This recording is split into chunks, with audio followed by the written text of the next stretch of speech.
Nung may kaso ngayon, isa lang, si Saldico. Oh, anong klase yan? Di ba? Anong klaseng ombudsman yan? Alam naman natin kasi that ombudsman owes his being ombudsman to the president na lahat ng batas ay pinilipit para lang siya ay maluklok dyan. So, what do we expect from the ombudsman? So, yan ang nagiging problema po natin dyan eh. Lahat ng institutions natin, kinokorap, pinanghihimasukan ng Pangulo. How? Yung last bastion, yung huling sumbungan ng bayan ombudsman, nilagay pa niya, let's not mince any words, nilagay pa niya tuta niya. Kalokohan. Kung may naniniwala sa inyo nang sinabi ni Boying na ngayon appointed na siya, he will do what is right, meron pong tulay malapit sa Malacanang, bebenta ko sa inyo. Mura lang po kung naniniwala kayo ron. Number 2, yung legislature, kino-op na niya. Unang-una, ginawa niyang speaker yung pinsan niya. Ginawa niyang majority, deputy ba? Speaker. Yung anak niya. Plus, inuutusan niya na mag-insert.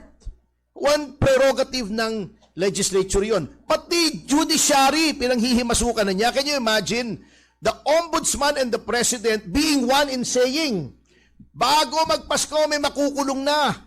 Mr. President, Mr. Ombudsman, hindi po kayo nag-i-issue ng warrant eh. Hukuman po eh. Are you telling us, kontrolado nyo rin yung hukuman na pag sinabi nyo bago magpasko may warrant? Eh teka, nakakabahala na po yan. Ha? That is very alarming. Di lahat po ng branches of government.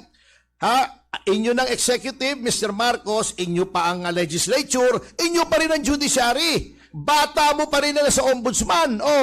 Appointee mo pa rin na sa ICI. Wala na po kaming pagtutunguhan. Sino pang mag-check and balance?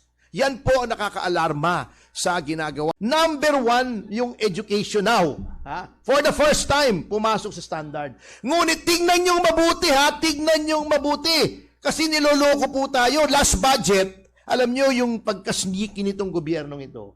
Para palabasin lamang na kunyari, last budget, ang pinakamalaki ay edukasyon, hindi yung public works.